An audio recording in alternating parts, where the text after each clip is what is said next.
one is explaining bricks, levels, and sugars. And we're actually going to be doing some additional YouTube videos on the Singular YouTube channel going over sugars and things that we're doing in season, the contest field updates, and I don't know so much. So anyway, you can check that out there. I'm not going to go further. You can check it out. Singular Agronomics YouTube. Yeah.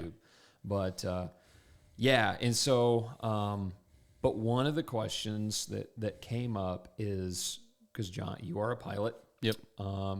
And is drones. It's fun because we'll go to Commodity Classic or some of these other farm shows, and there will be all these drones the rage right now. Yep. There'll all be these drones, and it's fun because a lot of people will recognize Johnny, but then there will be people who don't, and I just love it because Johnny will just walk up and ask him, how many acres an hour is that? That's usually that's the straight line. up. Yeah. Yep. How many acres an hour can I spray with this? And they'll be like some total. 85, 80, 70, whatever. And that's a lot. That's a lot with one drone. Can it be done? Your system would have to be so efficient, and you would have to have one of the most recent drones out there. In big straight Yes. fields. Yes. Okay, gotcha. So, but we were asked, can Johnny talk about drones, their applications in agriculture, because they don't fit everywhere, but they also have a very unique and useful fit. And so I don't know, I just want to kind of open up there. And you just did a drone job that you wanted to talk about. Yeah. It's very unique.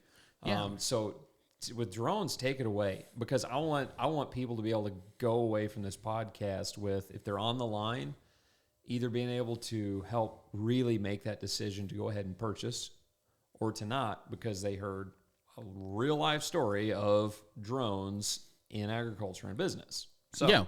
Well, maybe the first thing I'll talk about is that job.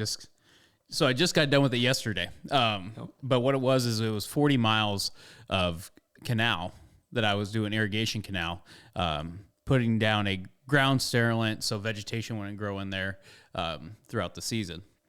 And one thing that was just so unique about it, it was actually one of my most relaxing jobs, but the width of the canal changed every so many miles. Okay. So there would be times that, I would be using my drone to help set the parameters, but also having to change flight elevation the whole time. Or like I would go into the canal, be driving if I had trees on both sides. My drone was saying it was flying at negative altitude because of those trees, because they were trying to use that as it? Yeah. Okay. Yeah, and that wasn't, drones don't like that. So going through that, maneuvering through there, changing swath widths, and then just the type of chemical. Just a heads up, if you ever do a canal job, minimum adding at least 10 acres of total product. So if you're putting in 2 gallons of something, you got to have at least 8 gallons of water. Okay. To help with that. Why is that? It just gets too gummy. I mean, Dilution. Yeah, you just Okay. got to dilute it. But then also, too, it was so unique. So my agitation system, which I didn't spend a lot of money. I just took the pump, went back in the top of the tank, and just had it cycling, right? I mean, that's simple. But I actually found out with, I think it was Dura was the chemical name, but it would get really foamy when I was only adding 8 gallons of water. Okay. So I would have to spray out 20 gallons, turn off agitation, spray 20 gallons, turn on agitation, because it would separate.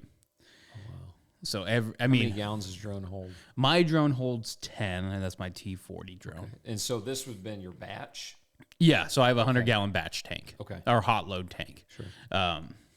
So yeah, just going through that, learning that process. Like when I was doing the first part of the canal, it was like 35 feet width, that's max in my swath width. But I was doing six loads per mile. So for me to do 2 miles, it was almost taking me an hour a mile when I first started. And then the canal just started narrowing. And then by the end of it, I was doing 10 feet wide. Oh, wow. Okay. So then I had to use 2 batteries to empty out my tank because of that much less product was going out. And that much more travel time. Okay. So just another interesting job that's maybe not talked about a lot. That's definitely an opportunity within irrigation country. But yeah, it was a relaxing job though, because I was jamming to music and you're just sitting there and I was hand flying the whole time. You know, there's sometimes with drones, it does its own thing. And we can talk about that, kind of the bread and butter of drones. But yeah, I really like that job. Hopefully it pays for them and they hire me back next year. Yeah, so absolutely. So, guys, if you've liked the information that you've seen so far, go ahead and check out the full-length podcast on our YouTube channel. Be sure to subscribe there. It's also on all the major podcast platforms. We're constantly dropping info and more content on all the social media platforms, TikTok, Instagram, Facebook, etc. Check it out for a lot more content.